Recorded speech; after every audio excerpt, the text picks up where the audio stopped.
Yo Nemi gang, welcome back to another video. It's been a minute, hope y'all have been doing Gucci. So today I want to talk about decision making in Tekken 8. I think a lot of people have problems when it comes to making certain decisions in different scenarios or situations.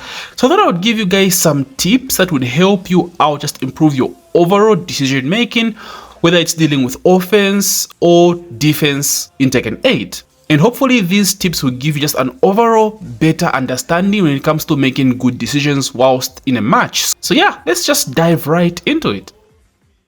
Okay, so first let's start with plus frames, dealing with plus frames and dishing out plus frames. Let's first talk about plus frames on defense, how to deal with plus frames. This includes what to do when you're hitting plus frames, when do you disrespect plus frames, when do you respect plus frames, how do I know what's coming after being put in plus frames. Now, one thing I really want to put out there is that you are not forced to always respect plus frames. There seems to be like an unspoken rule to always respect plus frames in fighting games, and man, this is very wrong. The thing about plus frames is it's the opponent's way of conditioning you to not press buttons. Of course, they're putting you at a disadvantage, but that doesn't mean you don't have options when hit with this particular move that puts you at a negative advantage. And this mostly depends on what move you're dealing with. For example, a hit engager is plus 17. So in that case, yes, 4 out of 5 times you're better off just blocking and taking the mix, but still, you still have that one chance to disrespect the plus frames, and sometimes it works out.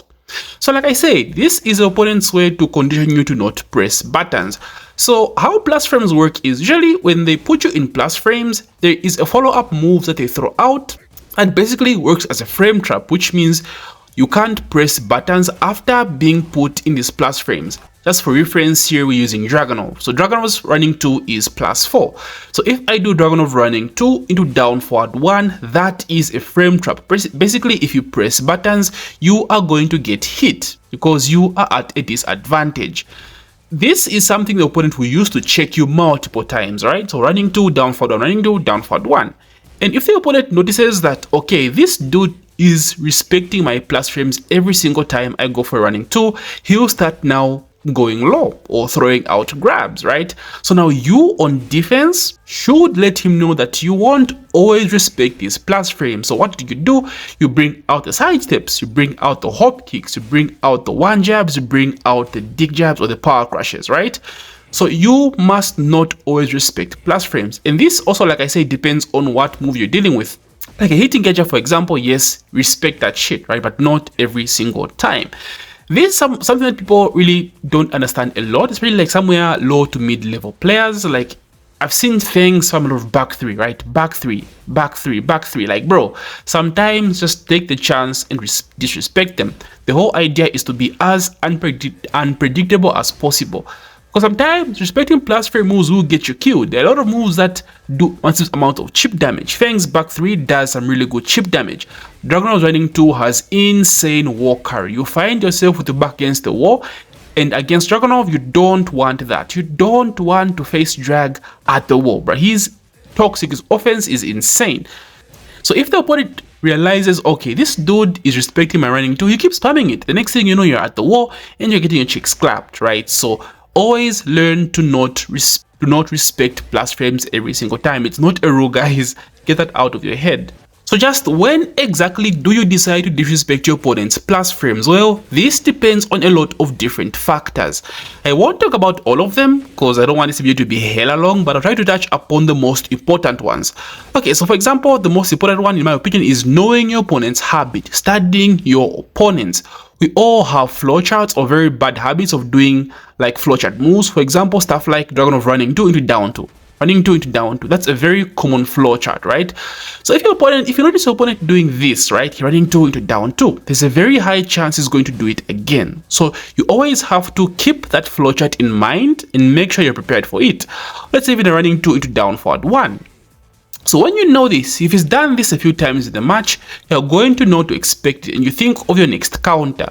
Let's say down running 2 into down forward 1. What options do you have after this? Well, you have a sidestep, right? Sidestep can beat this.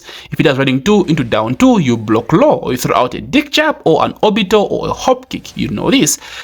There's a reason why pro players love long sets, right? Like first to three. Players complain about wanting first to three in tournaments instead of first to two. It's because of this. People want more time to read their opponent and adapt to them, know their timing and know their habits. You can literally watch Aslan Ash right now, like a long set of him, and you see him do something multiple times, like a habit he has of repeating a flowchart, because that's just how we are as humans. We tend to have something repetitive we do in life, and that applies to just fighting games as well, right? I might be going off the charts here, but I'm sure you know what I mean.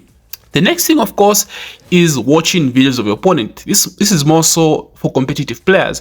If you watch your opponent, let's say you watch VODs or just matches of them, you know what to expect. You say, okay, this is a habit he has. He's done this quite a few number of times. So you know what to expect the next time you fight him, right? So that's another way to expect what to do when an opponent puts you in plus frames. I hope that makes sense. And vice versa, if you're dishing out plus frames yourself, you want to try by all means to not have multiple flowcharts. There's a reason why people tend to just dash in the opponent's face after throwing out a plus frame move. Someone like Ulsan does this a lot, running 2, then he just dashes in your opponent's face, dash up, one jab. You're trying to throw off your timing, change your habits, and be as unpredictable as possible. Just because you have Steve down forward into back 1 being a good setup doesn't mean you have to do it every single time. Down forward 1 into go low, down forward into grab. You don't have to do it. Sometimes you just do down forward 1 and back off. See what they do, because sometimes they tend to disrespect you. They're like, okay, he's going to go low, so I'll hop kick, right? They're putting themselves at risk, so you just wait, back off, and punish them. Just because something is plus on block doesn't mean you have to go for a follow-up afterwards. Sometimes just doing nothing can be the best option. Next, I want to talk about blocking lows. Blocking lows is something people struggle with a lot in this game. The truth is, unreactable lows are at the end of the day unreactable, and you won't know when it comes and when to block it. However, this goes back to what I said before. It all depends on how much you're studying your opponent, what habits they have, what patterns they have, and what's their timing. These are the most important things. At the end of the day, if something is unreactable, you won't react to it. But there are some scenarios you can try to predict or anticipate when your opponent is going to go low. The most obvious one, of course, is when you have a life lead against your opponent.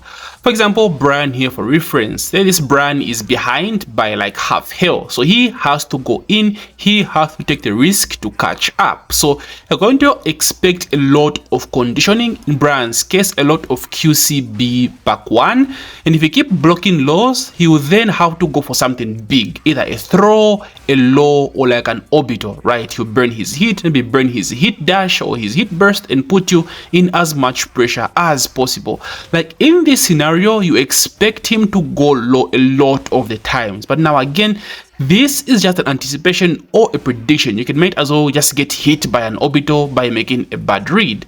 So at the end of the day, it depends on your studying of the opponent's timing, the opponent's patterns. You have to study your opponent. This mostly depends on how long you've been fighting the opponent, what they've been doing. This is why deathmatch was so welcomed back in Tekken 7, bro. Like, it was so good fighting opponents for a long time, and this is what makes it difficult in Tekken 8, because everything is face to 2 games, boom, whoever is more aggressive gets the win, right? It's very difficult to study your opponent and learn what they're doing, but at the end of the day, that's all you have, right? Like I said, if something is unreactable, it's difficult to deal with. It's very difficult to know when the opponent is going to go low, but you have to work with what you have. Now, this one is a very simple tip, but this happens to a lot of people that it's just worth talking about.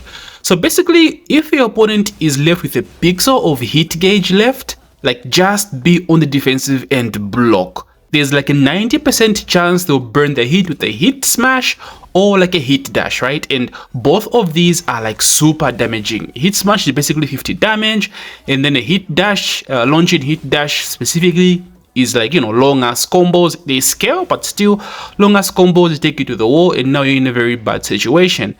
Now, if you knock them down, let's say you knock them down, you're doing a combo, you have good Oki on them, you can attack them and initiate your offense before they have time to actually use up their hit gauge for like a hit smash or a hit dash. That's a very good scenario.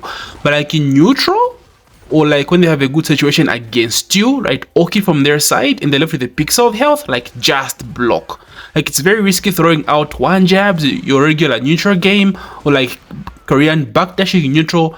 Like you're very likely to get hit by a hit smash. You just block and take the hit smash or take the hit dash and just, you know, be on the defensive. Like it's not worth risking that 50 damage or that long ass combo which takes you to the wall, puts you in a bad position.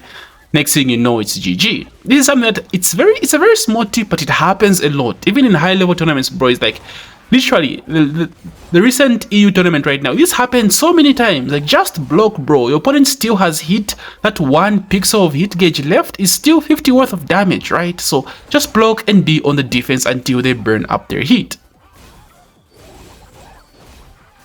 So this also applies to when your opponent has rage. Now I've spoken about this before, how the YOLO rage art is a very strong resource in this game. Like how many times have we seen rage art comebacks in Tekken 8? It's happened to you, it's happened to me, it happened to pro players. You see it every single time.